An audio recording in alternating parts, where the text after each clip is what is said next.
Hello, this is Amfortas, and the title of my podcast today is Give a Dog a Bad Name and Expect to Get Bitten. I dedicate this podcast to my estranged daughter, for whom I grieve, and my beloved son, in whom I am well pleased.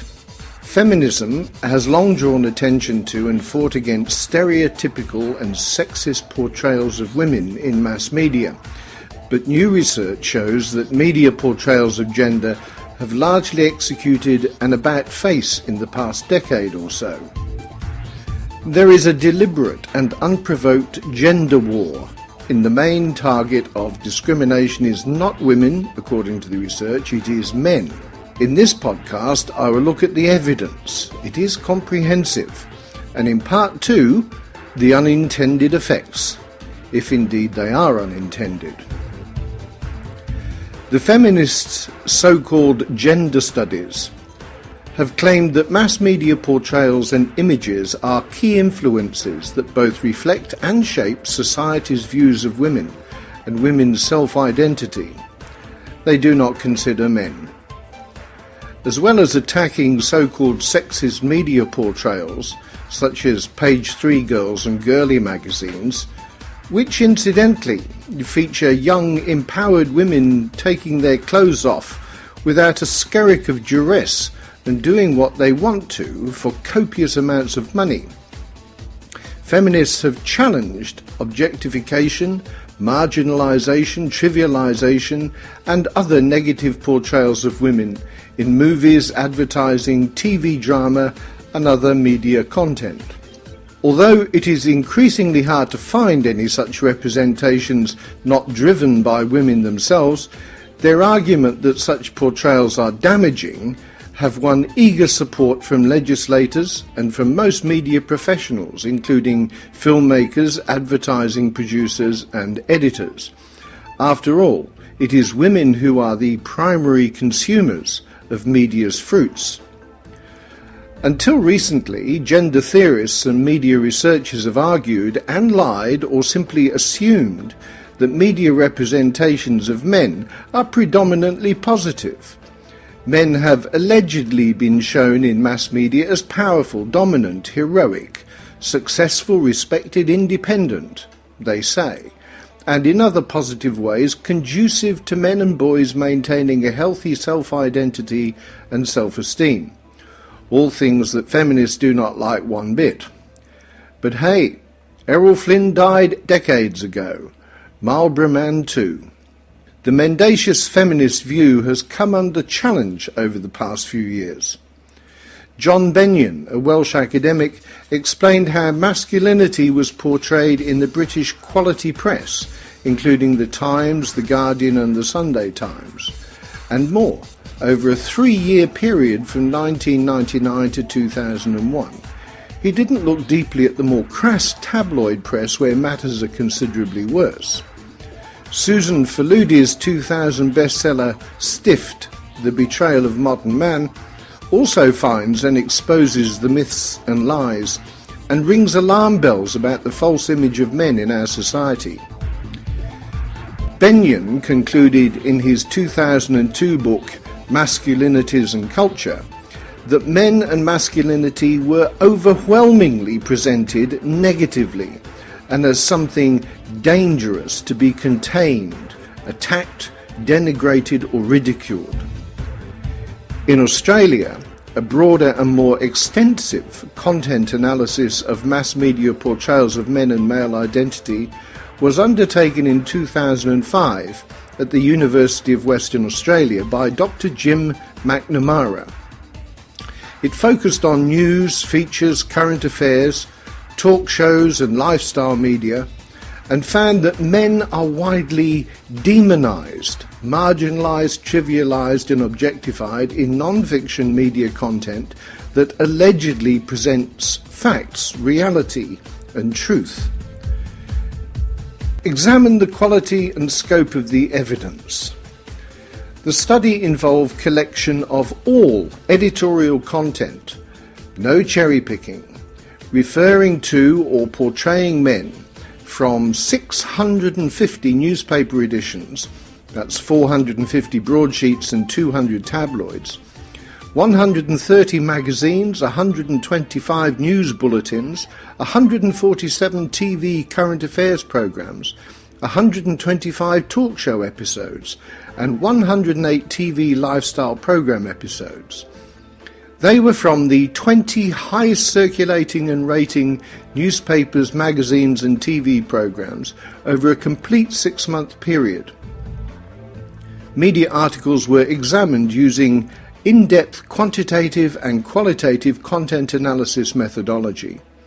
This comprehensive and exhaustive research found in volume that fully 69% of mass media reporting and commentary on men was unfavourable, compared to just 12% favourable and 19% neutral. Men were predominantly reported or portrayed in mass media as villains, aggressors, perverts and philanderers, with more than 75% of all mass media representations of men and male identities showing men in one of these 4 ways. More than 80% of media mentions of men in total were negative, compared with 18.4% of mentions which showed men in a slightly positive role. The overwhelmingly negative reporting of and portrayals of men in mass media news, current affairs, talk shows and lifestyle media was mainly in relation to violence and aggression. Violent crime, including murder, assault, armed robberies and attacks such as bashings, accounted for almost 40% of all media reporting of male violence and aggression, followed by sexual abuse, 20.5%, general crime, 18.6%, and domestic violence, 7.3%. Disregarded is the fact that crime is a feature of a tiny minority in our society, and the vast majority of men are law-abiding, family-supporting, self-sacrificing chaps going about their lawful occasions. Men who are increasingly dismayed at the ease and frequency of which women denigrate them. Other topics of media coverage of men were fatherhood and family, male sexuality, work and career, and men's social behaviour. In all of these categories, men were predominantly reported and portrayed negatively. Fully 1/3 of all media discussion of male sexuality examined in the study was in relation to pedophilia, which demonstrates the appalling distortion inherent in debate on men, given that an infinitesimal proportion of men are pedophiles. Fatherhood, a prominent also-ran subject, was discussed in 361 media articles and features during the period of the study. Some media coverage positively discussed men as fathers, pointing to increasing recognition of the importance of fathers in children's lives.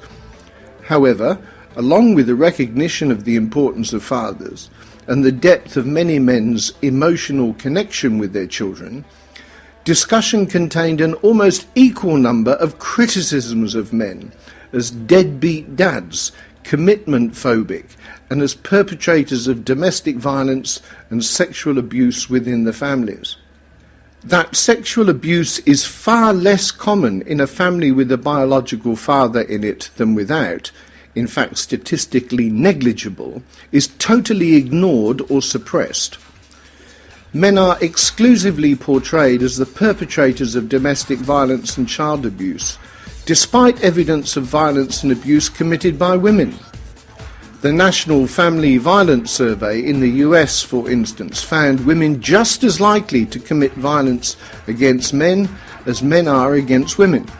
And a US National Incidence of Child Abuse and Neglect report in 2000 that found that where maltreatment of children led to death, 78% of the perpetrators were female. Where is that ever reported in our media? What an image of men to present to the target audience of the media, the primary consumer, women.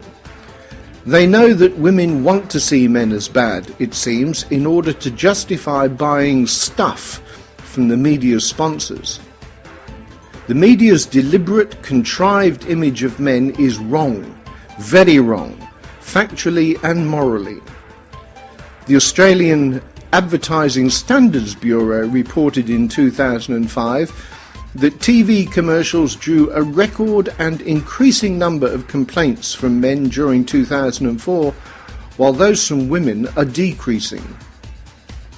The Australian federal government's $73 million advertising campaign against domestic violence, which targeted only men as perpetrators of DV and only women as victims, was labelled propaganda against men, with many men criticising its negative and blatantly false stereotypical portrayals, as reported in The Age of January the 3rd, 2005.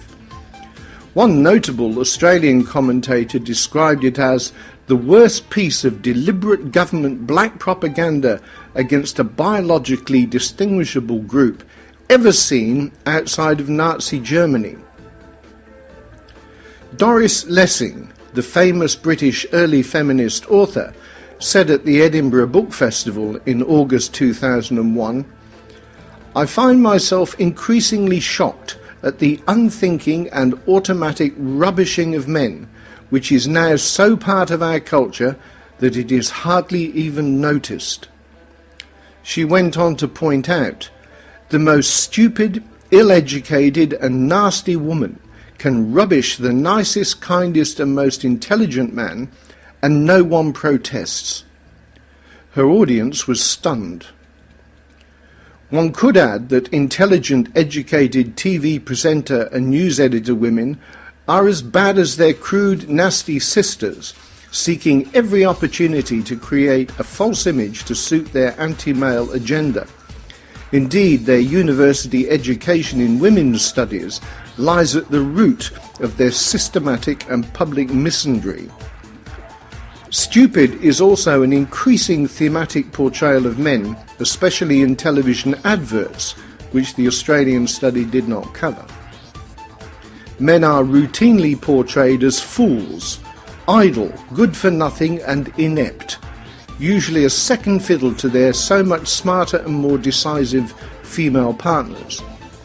In adverts, the suave, empowered, successful executive woman is married to a stupid boy man who cannot open a can of beans and whose children are more capable at doing Year 4 homework than he is.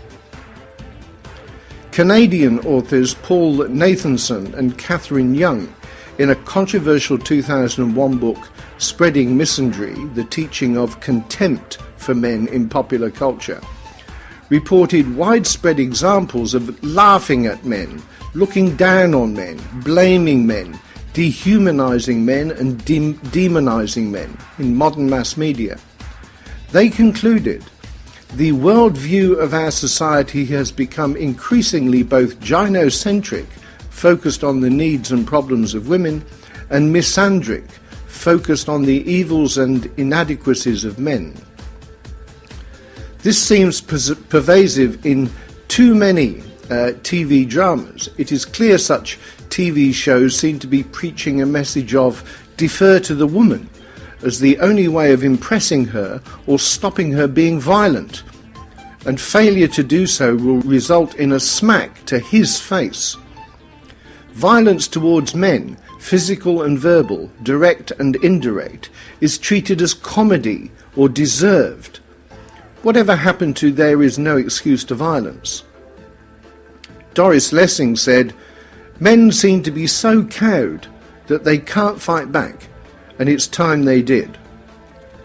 Now, how does one expect men to do this when there is so much legislation that forces them to keep their opinions and protests to themselves, and so much misandric vilification in all arms of our media-driven culture, the media that just won't give men a voice?